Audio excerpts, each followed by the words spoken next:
যে আমি যা কিছু পাচ্ছি তা তাড়াতাড়ি পেয়ে যাচ্ছি। মানুষের সব দিন একরকম যায় না, হাতের পাঁচ আঙ্গুল সমান না।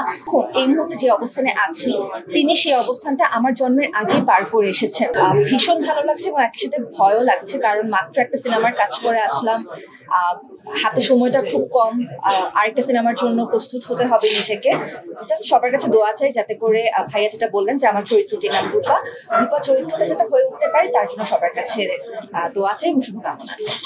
প্রথম প্রশ্নটার উত্তর দিচ্ছি। আমার নির্মাতা আমরা খুবই লাকি যে আমাদের নির্মাতা শুধুমাত্র নির্মাতা নন, তিনি একাধারে অভিনেতা, তিনি গীতিকবি, তিনি নির্মাতা।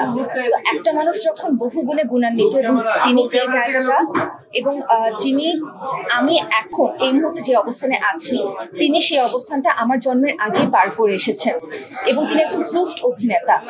তো সেই জায়গা থেকে না আমি আসলে একদমই টেনশনে নিচ্ছি না। শেখর সিনেমাতে যেমন আমি রিল্যাক্সলি ছিলাম যে আমার নির্মাতা আমাকে যা বলবেন আমি ঠিক সেভাবেই কাজটা করবো, এই সিনেমার ব্যাপারেও তাই। তবে হ্যাঁ, ছোট্ট একটা পার্থক্য আছে, যেহেতু সময়ের একটা ব্যাপার আছে, বলাই আছে এখানে যে untold story of 1871, stolen story from 1871। So হ্যাঁ, একটু তো থাকে না যে একটু তো আমার নিজের মধ্যে ভয় আছে যে 1871 সালের আমি যদি জন্ম নিতাম 1871 সালে তাহলে আমি দেখতে কেমন হতাম। তো দেখি রূপা চরিত্রটিকে আমি সেভাবে ফুটিয়ে তুলতে পারি কিনা। শুধু সিনেমা না, নাটক হোক, ওটিটি হোক, সিনেমা হোক, সবকিছুই না একটা সুন্দর ভাবে হতে হয় এবং ধাপে ধাপে হতে হয়। আমরা এই মুহূর্তে একদম ইনিশিয়াল পর্যায়ে আছি এবং যে কোনো গল্পই হোক না কেন, সেটা যে কোনো প্ল্যাটফর্মের স্ক্রিপ্টই হোক না কেন, এই ধাপগুলো যদি আমার কাছে মনে হয় যে হ্যাঁ ক্লিয়ার, তখন সেই গল্পের সাথে কাজ করতে আসলে ভালো লাগে। আর একটু আগে যেমন বললাম যে আরমান ভাই আসলে একাধারে অনেক কিছু, তো সেজন্য তাকে ওই ভরসার জায়গাটা এসে যায় তার প্রতি। কারণ আমি জানি তিনি যখন আমার চরিত্রটি নিয়ে ভাবেন তখন তিনি একজন নির্মাতার জায়গা থেকেও ভাবেন, আবার একজন অভিনেতা হয়েও ভাবেন। তো এটা আমার জন্য আসলে একটা প্লাস পয়েন্ট যে একই সাথে আমি একজন অ্যাক্টিং ডিরেক্টর এবং ডিরেক্টর পাচ্ছি।